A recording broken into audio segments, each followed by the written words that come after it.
You've probably noticed it. The voice in your head never stops talking. And yet, somehow, it isn't really you. You argue with it. You obey it. You even let it decide how you feel. But here's the strange contradiction. If you can hear that voice, who's the one listening? This is the silent pattern that runs your life. It shapes your choices. It steals your peace. And most people never think to question it. The Untethered Soul, by Michael A. Singer, pulls back the curtain on what's really happening in your mind. Welcome to Beyond the Books, where we uncover the hidden layers beneath the stories you thought you knew. Here's the summary of The Untethered Soul, a journey into the quiet place behind your thoughts. The voice in your head, it never really stops talking, does it? It comments, it judges, it plans, it worries. It replays arguments from years ago. It edits texts before you send them. It imagines what people might think of you, even when no one's looking.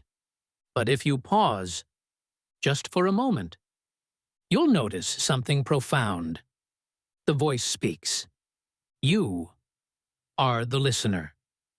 The first crack in the illusion appears the moment you realize the loudest part of your mind isn't actually you. Think about the last time you were alone. Maybe walking down a quiet street. Your mind was narrating, commenting on the weather, replaying a conversation, maybe even rehearsing an argument that will never happen. Now bring that memory into focus. Who was listening to all of that? Not the voice. It was busy talking. The quiet, witnessing. That's you. Most people never pause long enough to see this. They live fused with the voice, believing that if the mind says it, it must be true. But here's the hidden mechanism. Your mind is a survival machine. It constantly labels, predicts, and prepares. It evolved to protect you, but left unattended, it hijacks your life with endless commentary. Most people spend more time reacting to their own thoughts than to the world itself. Imagine your mind as a river. Thoughts are the current, always moving, always shifting. Most people spend their lives clinging to floating debris, a memory, a worry, a fragile plan for the future. They hold on, and the current tosses them endlessly. But the awareness behind your thoughts is the riverbank. It doesn't move. It watches the flow. It lets everything pass. Freedom begins when you stop drowning in thoughts and step onto the bank. Let's make this real. You're driving. Someone cuts you off. Your mind erupts. How dare they? People are so rude. I can't believe this. For 10 minutes, you are trapped inside the voice. Anger surges. Your body tightens. You feel personally attacked by a stranger you'll never meet again. Now, imagine. You catch it. You step back. You hear the voice ranting, like a radio left on in another room. The grip loosens. The river flows. You remain still. Emotional pain lingers not because of the event, but because of the story we keep feeding it. Here's what most people never realize. Freedom doesn't come from silencing the voice. It comes from no longer being ruled by it. Trying to control your mind is like trying to hold back a river with your hands. It's futile. But stepping onto the bank, that changes everything. Let's go one layer deeper. Your inner voice feeds on disturbance. Every trigger is fuel. Every argument you rehearse in the shower. Every compliment you wait for online. Every quiet moment you fill with self-judgment. If you believe the voice, you follow it into the loop. You replay the moment. You amplify the feeling. And the voice grows louder. This is why life feels heavy. not because of the events themselves, but because your mind won't stop carrying them. Consider heartbreak. A relationship ends. The voice begins, "I'll never be okay. How could they do this? I should have seen it coming." The breakup happened once, but the replay? That happens 100 times a day. The mind keeps pain alive long after life has moved on. So, how do you break the cycle? Here's the shift. You don't fight the voice, you free yourself by watching it.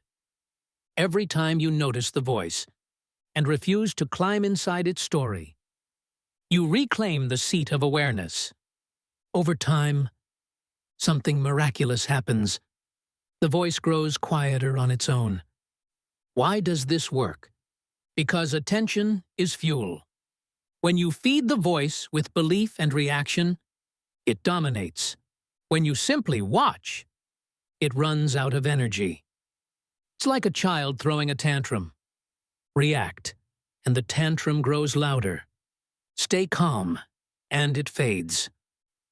But beneath the voice lies the heart. Your heart is a reservoir of energy. When it's open, life feels light and easy.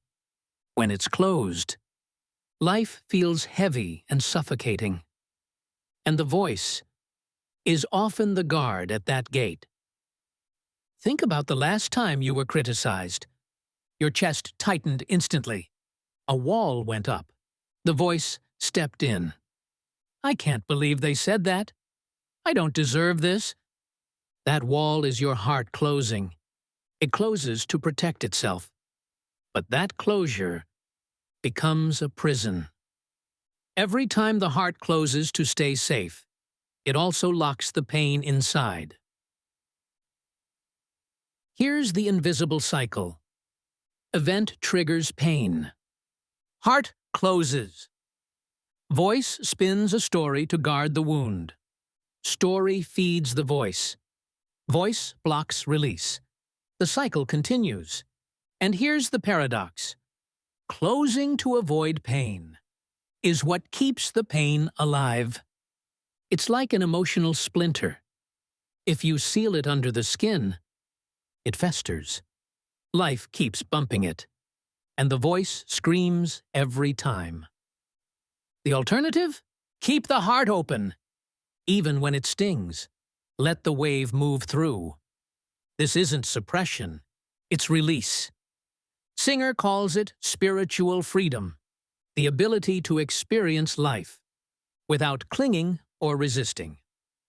Imagine your boss criticizes your work. If you close, the voice attacks. They don't respect me, I'm failing. You carry that tension all day. If you stay open, you feel the sting. You breathe. You let the energy pass. Minutes later, the moment is already gone. Most people don't suffer from life itself, but from the walls they build to avoid it. The truth is, you can't control life. You can't control strangers, traffic, or heartbreak. But you can control whether you remain the witness or become the voice. Here's the inner framework of your life. 1. The mind, the narrator, always talking. 2. The heart, the flow of energy, open or closed. 3. The awareness, the quiet witness. Most people live trapped in the first two, oscillating between mental noise and emotional walls. Freedom begins in the third. Awareness watches the voice. The heart loosens. Energy flows. Pain dissolves. The voice softens. The more you witness, the more you are free. And if you follow this long enough, you see something life-changing. The world moves on. Thoughts rise and fall. Emotions rise and fall. Storms come and go. And yet, you remain. You are the riverbank, the sky behind the weather. You are not the voice. You are the space that hears it. When you see this clearly, life still moves, but you are free. The moment you stop clinging to every thought, life opens. Right now, whisper to yourself, I am the one who notices, not the voice I hear. That single sentence is the doorway to freedom. Comment "Noticer" if you claimed that shift today. Like this video, subscribe to Beyond the Books, and tell us which book you want unbound next. You are no longer the voice. You are the one who is free.